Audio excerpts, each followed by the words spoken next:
The twin sons of Tatooine were just beginning their slow, majestic descent, casting long, distorted shadows across the desolate landscape. A lone family, their faces etched with the dust and fatigue of a long journey, huddled by their stalled sand skiff. Their eyes, wide with a quiet desperation, scanned the horizon, not for rescue, but for the next threat this unforgiving planet might present. And Tatooine, as always, was quick to deliver. From the shifting dunes, a trio of figures emerged, broad-shouldered, heavily armed, and radiating the unmistakable menace of Jabba the Hutt's enforcers. Their intentions were clear even before their rough, guttural voices carried on the wind, demanding tribute, demanding possessions, demanding fear.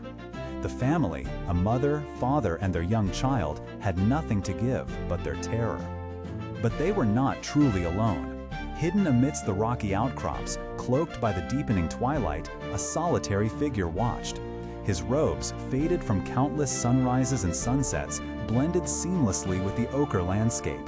Obi-Wan Kenobi. For years, he had been a phantom on this world, a guardian unseen, his presence a secret he guarded more fiercely than any treasure. To intervene directly, to ignite a lightsaber, would be to shatter that anonymity, to invite the Empire's gaze upon the very boy he was sworn to protect. Yet, to do nothing was anathema to everything he was. His mind, a wellspring of the living force, reached out, not to dominate, but to understand, to perceive. He felt the raw fear emanating from the family, a primal cry for help. He felt the crude, greedy intent of the thugs. And within that complex tapestry of emotions and intentions, a different kind of power began to stir within him. Not the power of a warrior, but the power of a sage, a master of perception. He knew the legends of this desert, the whispered tales around campfires, the deep-seated fears that haunted the waking dreams of Tatooine's inhabitants. The Krayt Dragon, a beast of myth and terror, a creature so immense, so ancient that its very name could curdle blood. An idea, subtle and profound, began to form. The thugs, now closer, were growing bolder, their threats escalating, one of them reaching for the young child. It was a line crossed, an act that demanded intervention. Obi-Wan drew a deep breath, focusing his will, not on physical projection, but on mental manipulation, on the very fabric of perception itself. He didn't need to conjure a physical beast, he needed to conjure an idea, an undeniable, terrifying presence. He tapped into the latent fear of the Krayt Dragon that resided deep within the thugs' own subconscious minds, amplifying it, giving it form and substance. A low, rumbling growl, impossibly deep, seemed to vibrate through the very sand beneath their feet, a sound that resonated with ancient instinctual dread. Then, from behind the thugs, silhouetted against the last vestiges of the fading light, an outline began to shimmer into existence. Not a solid form, but a colossal shadow, vast and serpentine, with a head that seemed to scrape the sky, and eyes that glowed with an infernal light. It was enormous, impossibly so, a leviathan of the dunes. The ground beneath the thugs trembled, though no actual creature moved. The air grew thick with a sudden suffocating cold. Every fiber of their being screamed one name: Krayt Dragon. Their bravado evaporated instantly, replaced by a paralyzing animalistic terror. They didn't question it, didn't pause to rationalize. The illusion was so potent, so perfectly woven into their deepest fears, that it was indistinguishable from reality. With desperate, panicked shouts, they scrambled back, stumbling over each other, dropping their weapons as they fled headlong into the gathering darkness, their speed born of pure, unadulterated terror.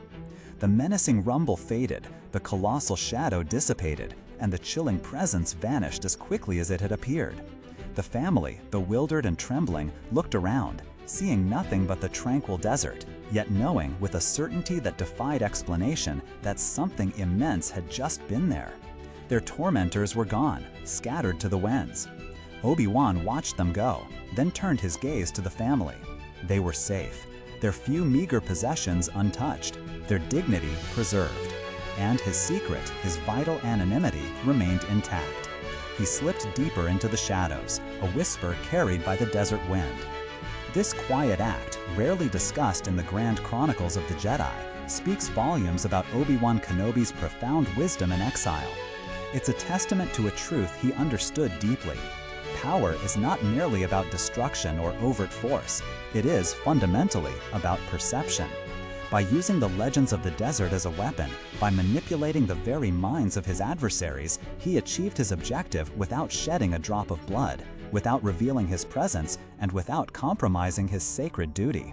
He was not just a warrior, but a master of the Force in its subtlest forms. He was a silent guardian, a protector who understood that sometimes the most potent defense is an illusion, the most profound impact is achieved without a single strike, and the truest strength lies in wisdom, not might. He taught us that a Jedi's greatest weapon isn't always a lightsaber, but often it's the profound understanding of fear, hope, and the power of the mind. This tale of Obi-Wan and the Desert Specter is a powerful reminder that heroism comes in many forms, some of them quiet, unseen, and utterly brilliant. It's a story of protecting the innocent with intellect and compassion, a perfect example of what it means to be a true Jedi, even in the darkest of times. What are your thoughts on Obi-Wan's masterful use of the Force here? Have you encountered other stories where Jedi wisdom shone through in unexpected ways? Share your insights and reflections in the comments below. And if you enjoyed this glimpse into the quieter heroism of the Star Wars galaxy, please consider subscribing or following for more thoughtful explorations of these incredible stories. Until next time, may the Force be with you.